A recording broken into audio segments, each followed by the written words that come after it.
Killer Clowns from Outer Space is kind of weird. It's from 1988, and it's made by the Chiodo brothers. What'd you think of Killer Clown? What did you think of Killer Clowns from Outer Space? I thought it was garbage.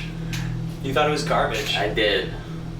Like, I don't know, the whole premise of it. What, killer clowns coming from space? And No, I mean, like, I don't know, just the way they executed on it was just... Oh, you mean the shooting people and turning them into red paste? Just dumb, like, the makeup of them, the bodies of them, it was just... You meant the genuinely whack and absurd presentation of these clowns. Yeah. Yeah, these clowns were made by the Chiodo brothers, and who have also worked on some other... Yeah, so the Chiodo brothers also worked on a few puppets for 2004's Team America World Police, 1991 Ernest Scared Stupid, 1986 Critter, and they did the stop-motion scene in the movie Elf. Team America World Police, great movie. Oh yeah, awesome movie. movie. So If you haven't good. seen that one. So good. From the creators of South Park, Matt Stone and Trey Parker, an awesome film. I mean, they worked on that. I mean, like, I respect them for that, but not for this. Yeah. Not for this.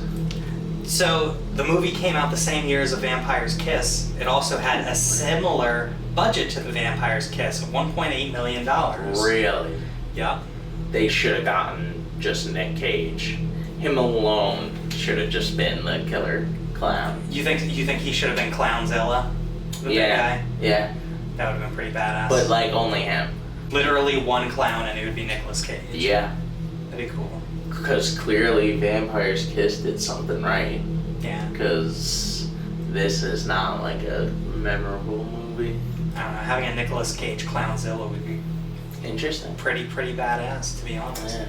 Instead, we got Charles Chioda himself, one of the Chioda brothers. He was the one who got to play. Did you mean Carlos Big Dog?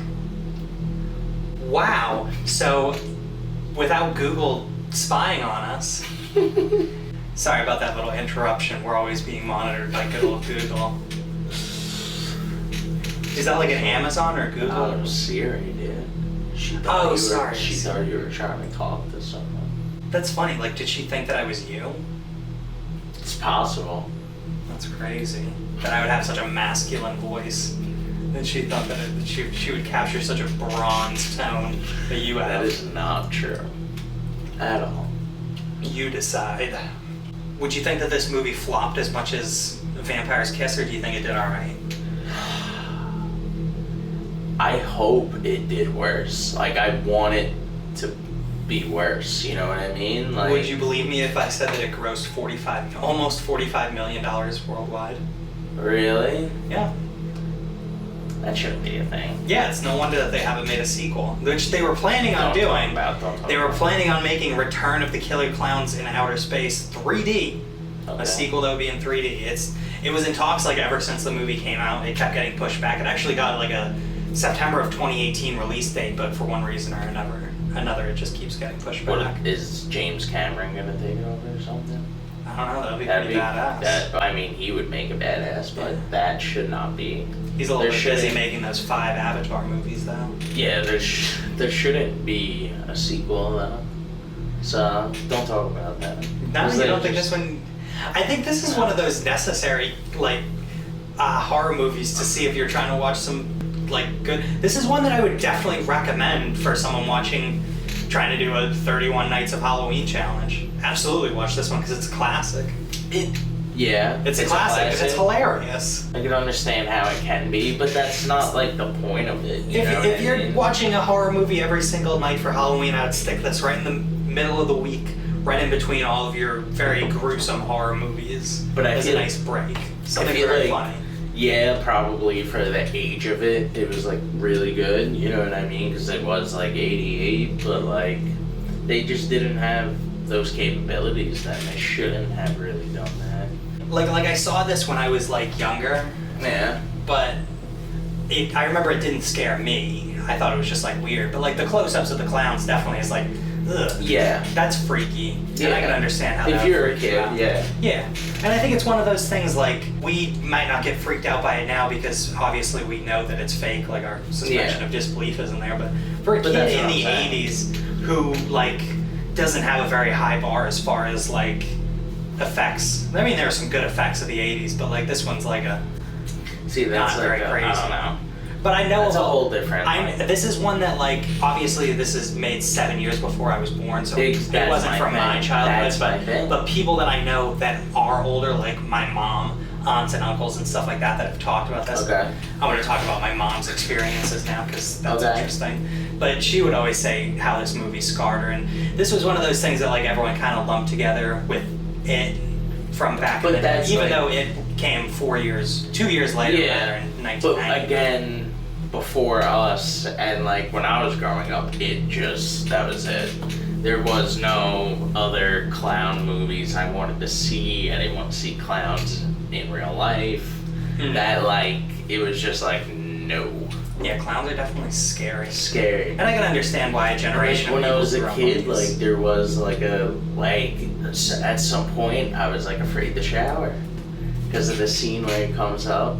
Oh, in it. Yeah, where he comes in. Oh, yeah. Yeah. Through the shower. I mean, not to like talk about that movie, but like, yeah, that was big. Oh, that's fun. You know what I mean? That's like, when you were a kid and you were like afraid to go in the pool or something because of a shark. Me, it was like an ocean because I lived near one, but like, yeah. It's funny that you mentioned like being afraid of getting in the shower though, because I had something similar from horror movies back in the day too. I don't know if you remember the movie 13 Ghosts. The one that had the guy from Monk in it, I forget his name. Hugh Laurie. Okay. The guy from it's a horror movie. Yeah. It's a horror movie where there's like just this one throwaway scene where there's a girl cut up and like she's a ghost and she has all these cuts in her and she's in a bathtub full of blood. And that image burned into my head like when I was like young. I was sometime below I was 10 and it freaked me out. The movie itself, I mean, yeah, it's pretty scary. Maybe that's one that we should talk about too, but see, I don't know. I feel like I wouldn't subject my kids to like scary movies. That's something if they want to like when they're older, sure, like, because I don't know. I definitely wanted to watch this movie, but it was just when you're a kid, you don't know what you want. But that's I watch these movies, so I didn't know they would fuck me up. You know what I mean? Like, I don't know. There's like, because like when there's a certain but there's a certain age, but it's gonna take like until you're older when you're like, oh, okay, that's nothing. Yeah. You know, there's gonna be some time and damage. Yeah, no, I want to like leave my my bathroom door open while I was in the shower because I wouldn't want to be alone in my bathroom. That's what when I was taking a shower. It would be like ridiculous stuff. Like I would be like needing to be within shouting distance of my brother or whatever. Yeah. So it would be like funny stuff. But yeah, Killer Clowns definitely did not make me feel that way back in the day. Rewatching it again for this definitely didn't necessarily make me feel that. But it was a fun movie. It's a fun story. Yeah. Killer Clowns invade and it's up to a boy and his girlfriend to save the day. Yeah. And there's classic 80s stuff. There's make-out point in the beginning where you know, guys are the ice cream man shows up and it's a really funny moment. Those guys were like creepy with the girls. Oh yeah, how they had some girl. But isn't that like 80s like romance comedy stuff? It's all like on the creepy side that it's all like this implication of these women are in genuine danger. Yeah, there's always an implication. Grant Kramer plays Mike Tobacco, who's the main star, and Suzanne Snyder plays his girlfriend. And I mean, these guys have a great dynamic, and they're fun, they're cute, they're like any other, 80s couple. Yeah. They give me that John Travolta and that other chick vibe the whole time. No, not really, but it's that's what I'm talking about. But because he was in a bunch of movies like in the 80s. Yeah, him and another chick. No, he wasn't. He was just in Grease. He was in Grease and Face Off. It always comes back to Nicolas Cage. All the 6 Layers of Cage. Is that the name of our next series or what? That would be cool. Yeah, right? But like you ever play the 6 Layers of Kevin Bacon? No, I never have. Really? No. It's like when you start with an actor and then you try to connect via actors and movies to get to a Kevin Bacon feature film.